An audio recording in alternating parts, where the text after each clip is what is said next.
È stato un lungo, commovente abbraccio collettivo quello tributato a Don Maurizio Mangione ieri sera nel corso dell'ultima messa ufficiata da guida della parrocchia Cuore Immacolato di Maria del Villaggio Mosè a seguito del suo trasferimento alla chiesa dell'Itria di Favara. Tanto affetto e lunghe storie di amicizia e stima, confidenza e atmosfere familiari hanno contraddistinto i suoi 13 anni di presenza nella folta comunità che fa capo alla più antica chiesa del Villaggio Mosè, da 2 anni e con il suo impegno costante rimodernata.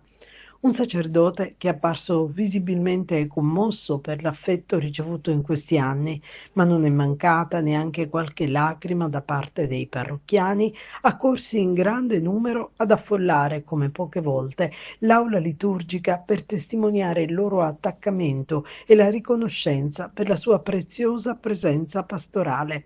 Don Maurizio, caratterizzatosi per competenze religiose, elevato tratto umano e costante disponibilità all'ascolto e al sostegno di quanti ne hanno chiesto una presenza, ha avuto parole di ringraziamento, assicurando preghiere per tutti.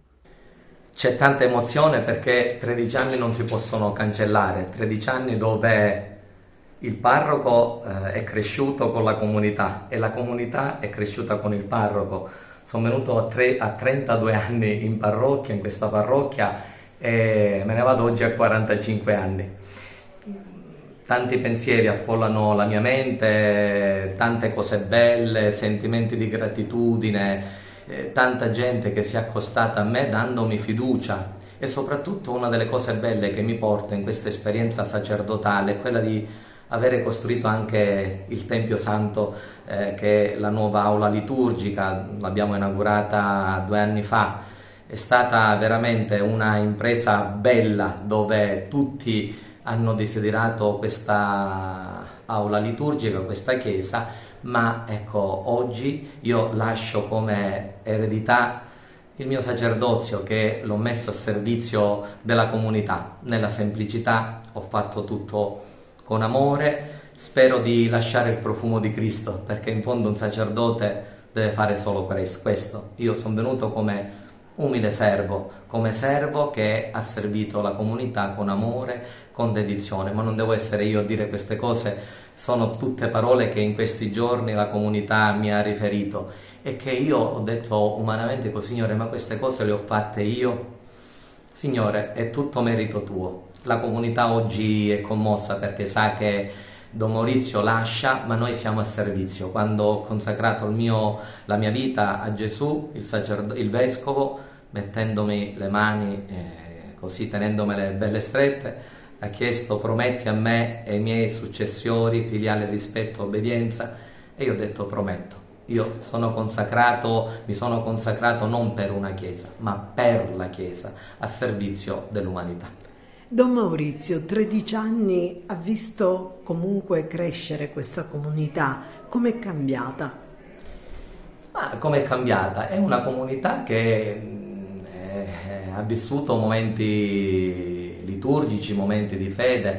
All'inizio, devo essere sincero, quando sono arrivato era una comunità che aveva continuato il lavoro con i miei predecessori, ma era una comunità desiderosa di avere la Chiesa. Ritorno a dire, ecco, quel concetto che ho espresso prima.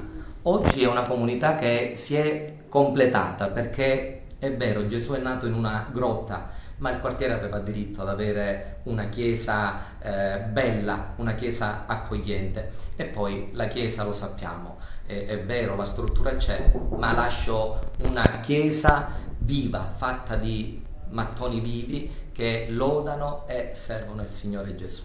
E allora per il futuro cosa si aspetta, Don Maurizio, da questa nuova esperienza sacerdotale? Andrò a Favara, in questa parrocchia dell'Itria, la Beata Maria Vergine dell'Itria, che è Maria colei che ci indica verso la via. Ecco, ci sono sentimenti di trepidazione, ma sentimenti di speranza. Gli inizi sono sempre inizi, ma ecco, mi viene alla mente una parola di San Paolo che dice: io posso tutto in colui che mi dà la forza, e quel Signore sarà la mia forza per continuare ancora a vivere il mio ministero a servizio degli altri. Grazie da parte della comunità per tutto quello che ha fatto in questi anni, Don Maurizio. Ma grazie anche da parte mia alla comunità che mi ha accolto, mi ha voluto bene e che oggi ancora una volta esprime questa solidarietà e questo affetto in un modo così bello.